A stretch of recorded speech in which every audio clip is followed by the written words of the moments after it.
Pengumuman penting langsung dari Menteri Keuangan Republik Indonesia soal anggaran Bansos tahun 2024. Nah, kira-kira bagaimana ya nasib BLT mitigasi risiko pangan sebesar Rp600.000? Apakah dibahas juga atau tidak? Simak dan dengarkan baik-baik video berikut ini. Saya ingin menyampaikan realisasi anggaran perlindungan sosial, dan ini yang sering muncul terutama di media-media sosial, kayaknya menjadi pembahasan banget. Seperti kita sampaikan ya, waktu kita menyampaikan APBN 2024 ini, anggaran perlindungan sosial tahun ini mencapai 496,8 triliun. Perlinsos, bukan bansos ya, perlinsos. Perlindungan sosial. Kemarin juga saya dengar bahwa Kementerian Sosial di DPR menyampaikan bahwa untuk Kementerian Sosial hanya bertanggung jawab 75,6 triliun. Itu memang untuk program kartu sembako yang bawah ya. PKH, asistensi, rehabilitasi sosial, terutama untuk lansia dan yang lain-lain. Kemudian di dalam perlinsos ini, karena orang bertanya, loh kalau Kemensos hanya 75,6, sisanya siapa yang mengelola? Satu, Kementerian Pendidikan dan Kebudayaan, untuk berbagai program membantu siswa-siswa atau mahasiswa yang tidak mampu, itu PIP maupun KIP. Itu 30 triliun sendiri. Itu adalah memang membantu perlindungan sosial bagi murid-murid dan mahasiswa yang kurang mampu. 30 triliun. Kemudian Kementerian Kesehatan 49 triliun itu untuk tadi masyarakat miskin yang tidak mampu untuk membayar BPJS Kesehatan. Kita membayar untuk 496 itu 49 triliun sendiri adalah untuk tadi pembayaran PBI, Jamkes, NAS, JKN sebesar 49. Kemudian yang langsung ke masyarakat desa itu bantuan langsung tunai desa ada 10,7 triliun. Nah, sisanya yang 330 itu apa? Itu adalah perlindungan sosial, bantuan sosial kepada masyarakat dalam bentuk subsidi energi, seperti subsidi BBM, entah diesel maupun solar maupun pertalite, kemudian LPG, dan subsidi listrik. Itu semuanya langsung dinikmati masyarakat. Memang tidak melalui kementerian lembaga, tapi kita membayar langsung kepada eksekutornya, yaitu PLN atau Pertamina.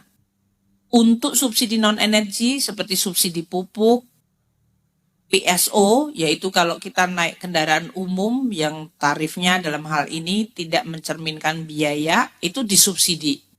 Dan juga untuk bunga KUR. Ini adalah untuk usaha kecil, mikro, UMKM, koperasi. Mereka mendapatkan kredit dengan suku bunga yang sangat rendah.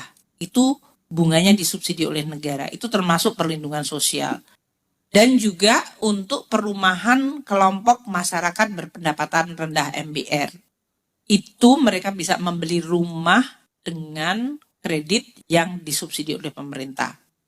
Di dalam 330 juga masih ada cadangan untuk kalau terjadi bencana, seperti yang kalau ada gempa bumi dan yang lain-lain, itu kita masuk. Jadi untuk supaya masyarakat, mungkin ya banyak yang menanyakan 496,8 triliun, 75,6 memang Kemensos yang melakukan, sementara sisanya ada di beberapa kementerian lembaga dan subsidi yang cukup besar dalam bentuk tadi barang, listrik, LPG, BBM, pupuk, kemudian kredit usaha, dan kredit perumahan. Nah, realisasi dari 496,8 triliun sampai dengan 29 Februari ini ya, sampai akhir Februari ya, belum sampai 15 Maret, adalah 37,9 triliun. Di mana 22,6 triliun adalah melalui kementerian lembaga.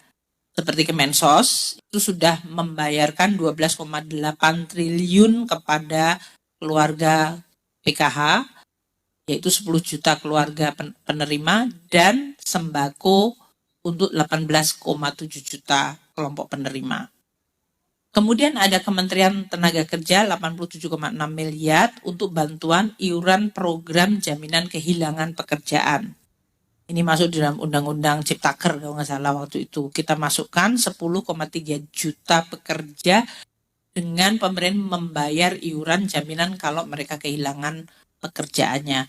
Kemudian BNPB sudah 800 miliar untuk tanggap darurat dari berbagai bencana dari Januari sampai Februari. Untuk belanja non-KL, kita sudah 14,3 triliun itu membayar subsidi energi, yaitu BBM, LPG, dan listrik, 14,3 triliun. Kemudian subsidi non-energi, yaitu untuk subsidi resi gudang, itu 400 miliar. Untuk 0,4 miliar, bukan 400 miliar. Sedangkan untuk transfer 0,9 triliun itu dalam bentuk bantuan langsung tunai di level desa. Dalam hal ini penerimanya adalah 903,9 ribu kelompok penerima. Ini tapi yang mengeksekusi adalah pemerintah daerah. Jadi ini untuk memberi gambaran mengenai bagaimana APBN yang sudah mencadangkan 496,8 triliun untuk perlindungan sosial, yaitu yang langsung melindungi masyarakat. Makanya realisasinya adalah sesuai dengan program masing-masing.